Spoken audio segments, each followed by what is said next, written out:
For decades, she was Hollywood's golden girl, the ethereal soprano with the flawless smile and spotless reputation.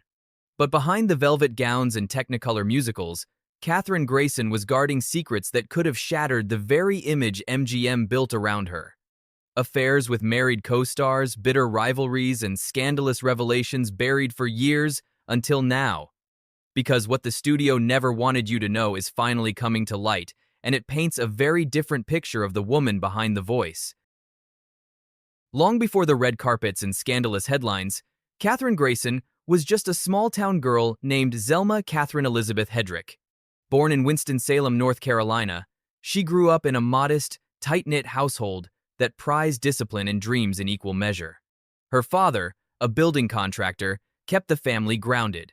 Her mother, whose maiden name Grayson would later borrow as her stage name, filled their home with quiet encouragement.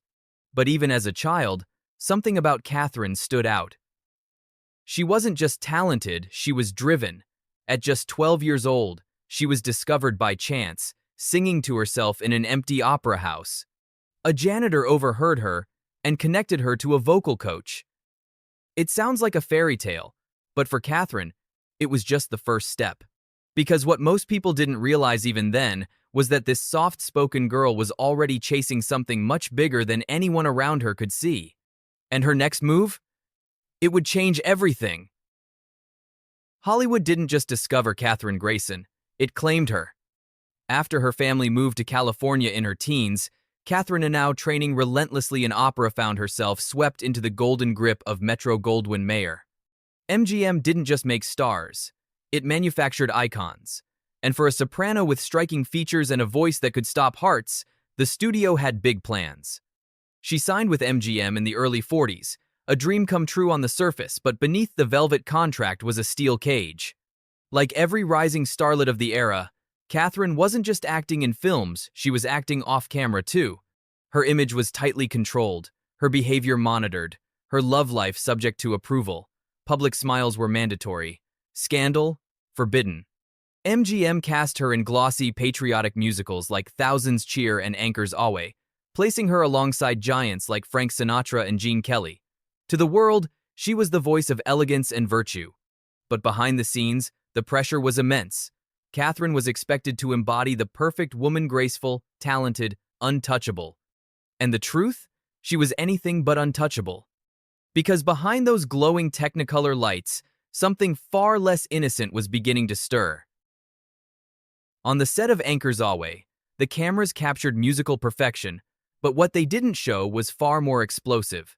Behind the scenes, Katherine Grayson found herself entangled in a real-life drama more gripping than anything scripted. Frank Sinatra, still shaking off his boyish crooner image, was completely taken with her.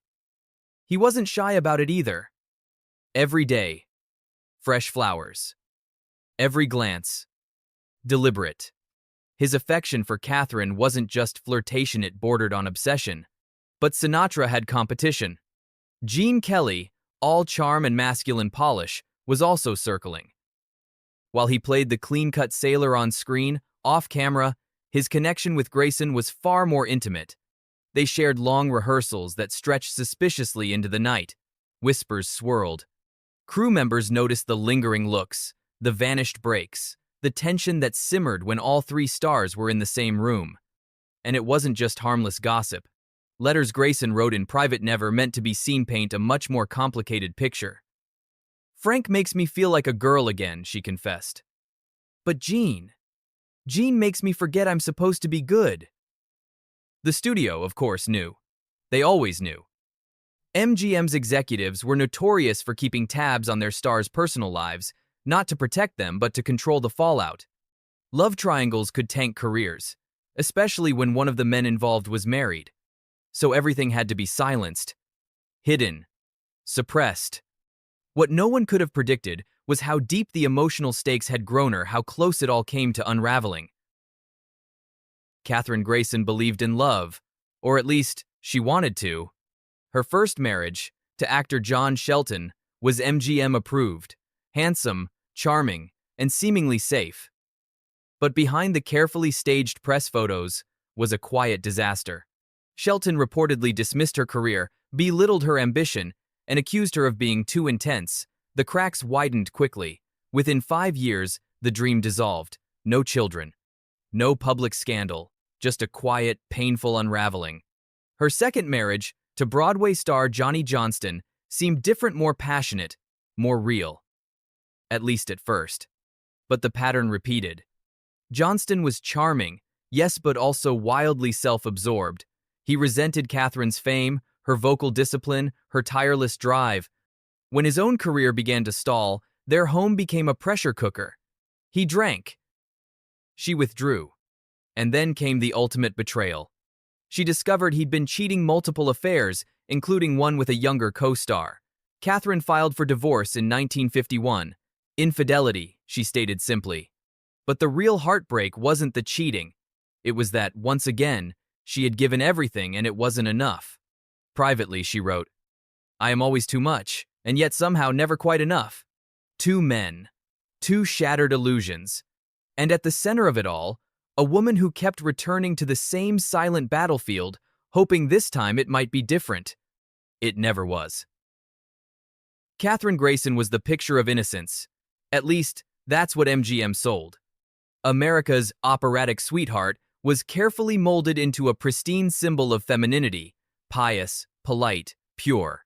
But behind the velvet curtain of studio marketing, Catherine's real life was tangled in secrecy, much of it orchestrated by the very system meant to protect her. The studio controlled everything: who she dated, what she wore, what she said in interviews.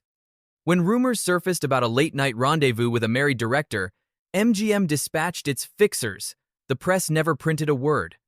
There were whispers about a short-lived romance with a fellow starlet, someone under contract at Paramount. The woman disappeared from Hollywood months later. Whether she left or was pushed out remains unclear. But Catherine's name was quietly removed from any mention. She kept journal shidden, encoded, then later burned, detailing encounters that would have ended her career. Affairs with men who were off-limits. One, possibly, a studio executive. Another, reportedly, a woman whose family had political ties. Catherine's silence wasn't cowardice, was survival. Even her closest friends didn't know the full extent. One confidant later recalled, "She was always watching what she said, like someone else was in the room, even when they weren't." What MGM feared most wasn't scandal, it was exposure.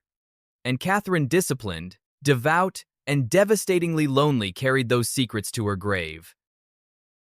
In 1958, Katherine Grayson left Hollywood without a press release, farewell interview, or final performance. One day, she was the shining soprano of MGM's Technicolor dream world. The next, she was gone. No dramatic exit, just silence. The official story was simple: she'd retired. But insiders knew it was more complicated. By then, Catherine had been burned out.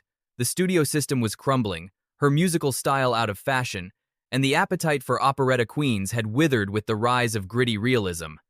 She was 36 years old, too young to vanish, too old, in Hollywood's eyes, to reinvent. Some say she walked away on her own terms. Others insist she was quietly pushed. She had asked for creative control twice and been denied. She had rejected 2 roles MGM insisted she take. After the second refusal, her contract was terminated. She moved to Colorado briefly, then Texas. She taught voice lessons to young singers who had no idea they were being guided by a former star. She never spoke about her past in interviews. Not really. Not about the studio deals, or the love she couldn't name, or the control she fought for and lost. What she left behind wasn't just a string of films, it was a blueprint for survival, for silence, for the price of being a good girl in a system that punished rebellion and rewarded obedience with temporary fame. Her records are still played, her movies still air. But the real Catherine, the woman behind the studio gloss, remains elusive. As if that's how she wanted it. For decades, Katherine Grayson was remembered as a voice.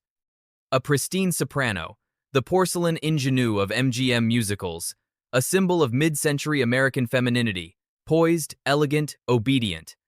But in recent years, that narrative has started to crack.